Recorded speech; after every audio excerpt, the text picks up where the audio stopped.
国国际广播电台。 ये China radio international है।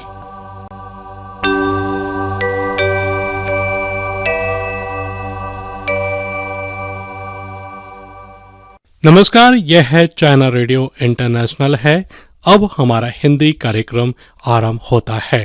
आज के इस कार्यक्रम में समाचारों के बाद चीन का तिब्बत, दक्षिण एशिया फोकस प्रस्तुत किए जाएंगे और अंत में होगा पश्चिम की तीर्थ यात्रा। लीजिए सुनिए आज के मुख्य समाचार। सीपीसी पोलिट ब्यूरो ने कोविड-19 महामारी पर सम्मेलन आयोजित किया। चीनी विदेश मंत्रालय ने कहा कि चीनी जनता नाटो की बर्बर कार्रवाई नहीं भूलेगी और दुखद घटना को दोबारा नहीं होने देगी। और महामारी की जीरो कोविड पॉलिसी का अर्थ समाज में स्थैतिक प्रबंधन नहीं है। अब आप अखिल पारस से सुनिए आज के पूरे समाचार।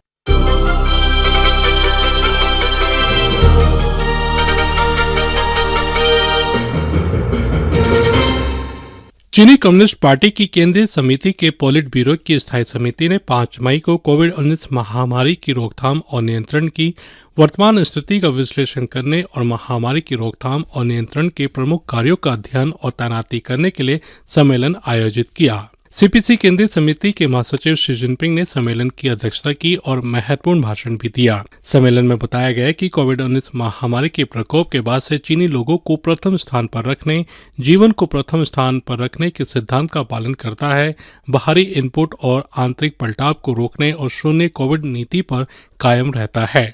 रोकथाम और नियंत्रण के कदमों को स्थिति के अनुसार लगातार समायोजित किया जाता है और महामारी की रोकथाम और नियंत्रण में प्रमुख रणनीतिक उपलब्धियां हासिल की गई है।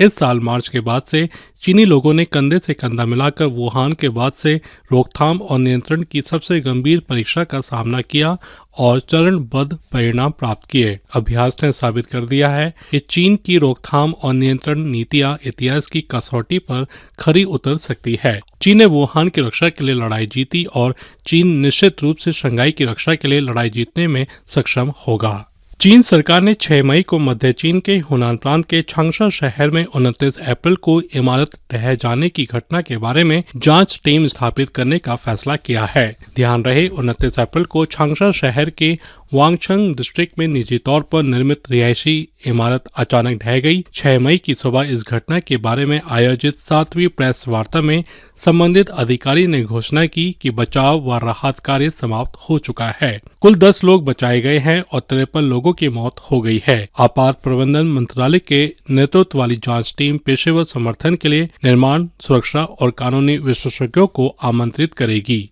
चीनी विदेश मंत्रालय के प्रवक्ता चाओ लीचियन ने 6 मई को हुई प्रेस वार्ता में कहा कि अपने अग्रणी स्थान और एकाधिकार बनाए रखने के लिए अमेरिका नियमों का उल्लंघन कर गैर जिम्मेदारी से हर तरह के हथकंडे अपनाकर चीन के साइबर और डिजिटल विकास की रोकथाम करता है। रिपोर्ट के अनुसार अमेरिकी उप राष्ट्रीय भू सुरक्षा मंत्री सिल्वर्स ने 3 मई को एक थिंक टैंक गतिविधि में कहा कि चीन की हैकिंग गतिविधि अमेरिका के लिए खतरा बन गया है। संबंधित सवाल के जवाब में चीनी प्रवक्ता ने कहा कि अमेरिकी अधिकारी ने राजनीतिक उद्देश्य से तथ्यों के प्रतिकूल बातें की हैं। चीन इसका कड़ा विरोध करता है। प्रवक्ता ने यह भी कहा कि अमेरिका ने कुछ देशों के साथ तथाकथित इंटरनेट के भविष्य की घोषणा जारी की, जिसने बहुपक्षवाद और यूएन के मंच को छोड़ दिया है और छोटे ग्रुप के नियमों से बहुपक्षीय नियम की जगह लेने की कुचेष्टा की है। 7 मई 1999 को अमेरिका के नेतृत्व वाले नाटो ने यूगोस्लाविया संघ में चीनी दूतावास पर बमबारी की, जिससे 3 चीनी संवाददाता मारे गए और 20 से अधिक चीनी राजनयिक घायल हुए। इस विशेष दिवस के बारे में प्रश्नोत्तर में चीनी विदेश मंत्रालय के प्रवक्ता चाओ लीचियन ने कहा कि चीनी जनता कभी भी नाटो की इस बर्बर कार्रवाई को नहीं भूलेगी और ऐतिहासिक दुखद घटना को दोबारा नहीं होने देगी। प्रवक्ता ने कहा कि नाटो हरदम सुरक्षा के अनुसरण में संलग्न रहता है। शीत युद्ध के बाद उसने पूर्व की ओर 5 बार विस्तार किया।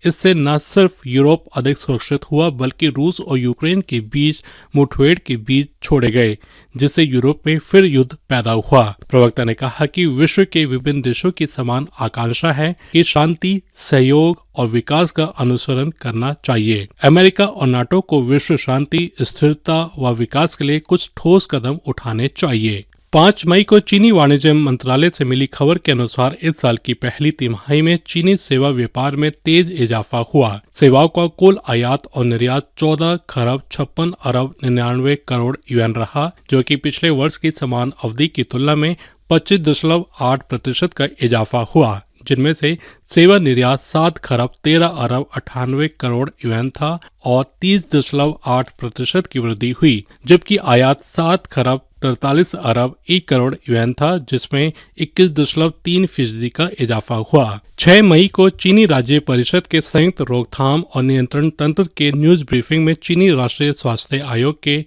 महामारी प्रतिक्रिया और निपटान के अग्रणी समूह के विशेषज्ञ समूह के अध्यक्ष लियांग वांगनियन ने परिचय देते हुए कहा कि महामारी की जीरो कोविड पॉलिसी का अर्थ समाज में स्थैतिक प्रबंधन नहीं है। इसके विपरीत जीरो कोविड पॉलिसी का लक्ष्य जितना संभव हो सके समाज में स्थैतिक प्रबंधन से बचना है। वर्तमान में ओमिक्रॉन वेरिएंट की विशेषताओं को देखते हुए एक और तीव्र, निर्णायक और संपूर्ण रोकथाम और नियंत्रण उपायों को मजबूत करना आवश्यक है। दूसरी ओर सटीक रोकथाम और नियंत्रण को मजबूत करना आवश्यक है। रोकथाम और नियंत्रण उपायों, सामाजिक और आर्थिक विकास और सामान्य उत्पादन और जीवन के बीच संतुलन को अधिकतम किया जाना चाहिए। चीन के राष्ट्रीय अंतरिक्ष प्रशासन के चंद्र अन्वेषण और एरोस्पेस इंजीनियरिंग केंद्र द्वारा हाल में जारी खबर के अनुसार चीन का जूरोंग मार्स रोवर जिस क्षेत्र में स्थित है वह मंगल पर सर्दियों में प्रवेश कर चुका है और जूरोंग मार्स रोवर सर्दियों में